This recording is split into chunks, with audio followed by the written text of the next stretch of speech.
ఇంకొకటి కాదు. ఇంకొక ఆయన వస్తుడు, దేన్ని నమ్ముకొని వస్తుడు, దేన్ని సూట్కేసులు నమ్ముకొని వస్తుడు.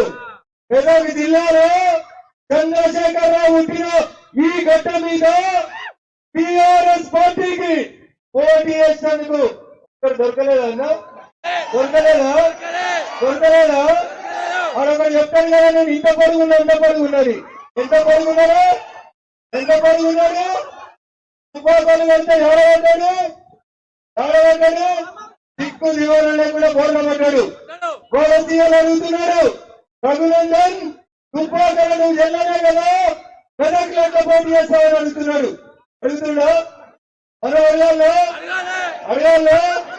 అరే వారి నీ మామను కామారెడ్డిలో లిల్లీ హూపు లెక్క వచ్చింది. ఎవరు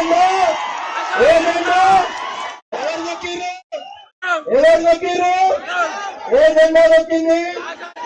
అరే మీ నాయకుడిని, నీ పార్టీ అధ్యక్షుడిని కామారెడ్డిలో తొక్కుతే లోపలికి బిడ్డ కసరు ఎక్కడానికి నొక్కిరు. ఎవరు నొక్కిరు?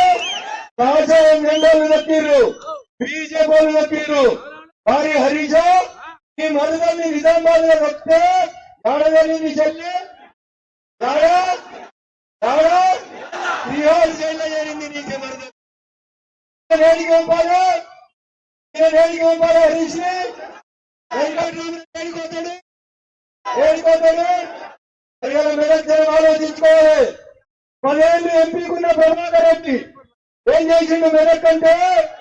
హరీష్ రావు కాంగ్రెస్ తీసుడు తప్ప ఈ జిల్లాకి ఏం చేయలేదు. చేసిండా? ఆఖరికి శివాజీ విగ్రహం ఓపెనింగ్ కూడా వాళ్ళటువంటి ఎంపీ రెడ్డి అనేటోడు వచ్చిందా? మెదక్ రూపాయి ఇచ్చిండా? మెదక్ లో మరి గసండోళ్ళు పిలిచి ఇంకోలెత్తుడు కదా. ఎవరెత్తురు? వచ్చేటోళ్ళు కూడా ఎవరు తీస్తాడు? హరీష్ రావు కాంగ్రెస్ తీస్తాడు. కేసీఆర్ కాళ్ళు మొక్కి ఎమ్మెల్సీ పదవి తెచ్చుకున్న వెంకట్రావు రెడ్డి కూడా రఘునందన్ గురించి మాట్లాడాలా? అరే వారి వెంకట్రావు రెడ్డి ఒక్క పోలీసు లేకుండా ఇలా తెలంగాణ పౌరుషం ఉంటే నువ్వు నీ హరీష్ ఒక్క పోలీసు లేకుండా రామల్లన్న సాగర్ ముంపు గ్రామాలకి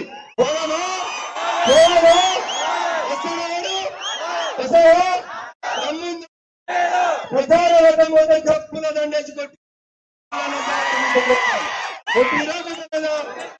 ఏమున్నాయి వెంకట్రావు రెడ్డి దగ్గర అంటే ఎకరం 100 కోట్లు పెట్టి 10 ఎకరాలు కొన్నాడు. ఎకరం ఎంత? హరీష్ రావుకి 4 సూట్ కేసులు, చంద్రశేఖరరావు మోసి కాళ్ళు మొక్కి అరే మా మెదక్ జిల్లా పౌరుషం జిల్లాలో రోషం ఉన్నవాళ్ళు పుట్టిరు. జిల్లా ఏం చెప్పిండు కాలేజీ? ఈ గడ్డ మీద పుట్టి ఎవరైనా ఈ గడ్డకు అన్యాయం చేస్తే ఈ గడ్డ మీదనే పాత్ర వేయాలని చెప్పిండు.